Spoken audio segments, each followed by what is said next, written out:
From the National Newsroom of the Canadian Press, I'm Jason White.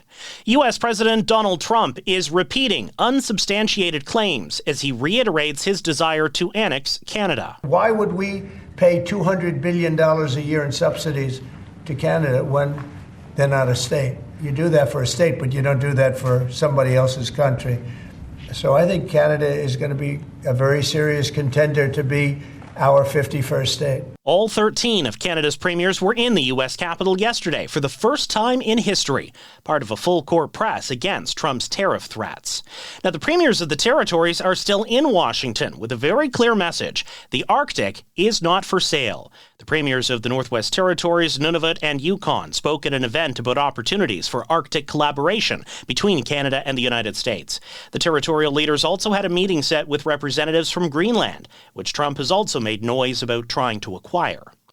Liberal leadership candidates are trying to capture Canadians' attention by talking about how they would address the shortage of doctors and deal with Canada's affordability crisis. Former Finance Minister Chrystia Freeland says she would lure doctors back from the U.S. by offering up to $200,000 for them to move home and subsidize a chunk of their student loans. Mark Carney says he plans to tackle the unaffordable cost of housing by offering incentives for prefab homes, which can be built faster and cheaper.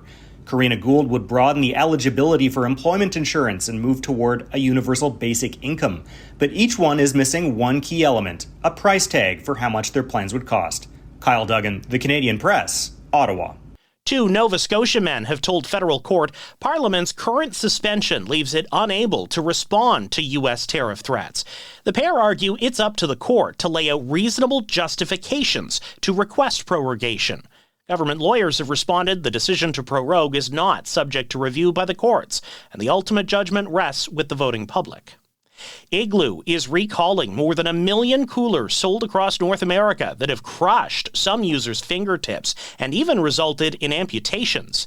The problem centers on the tow handle of the Igloo 90-quart flip and tow rolling coolers. Igloo is providing new tow handles. It has been nearly 30 years since the Tragically Hip played Saturday Night Live, but the band's bassist says he still remembers how stressed they were before the broadcast. Gord Sinclair says they were nervous, so they decided to take the edge off with some cannabis. Let's just get high and try to relax before this performance. I was relaxed. Let's put it that way. Gord was pretty relaxed as well.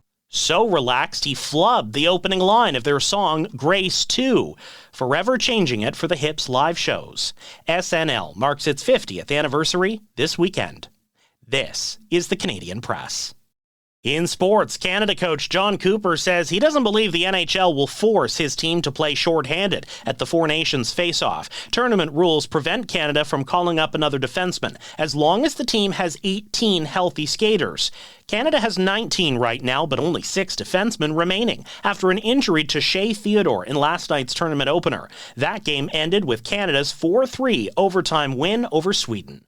Now, the Four Nations face-off continues tonight in Montreal. The United States takes on Finland. As Toronto digs out of another winter storm, the city's baseball team's getting ready for spring training in Florida.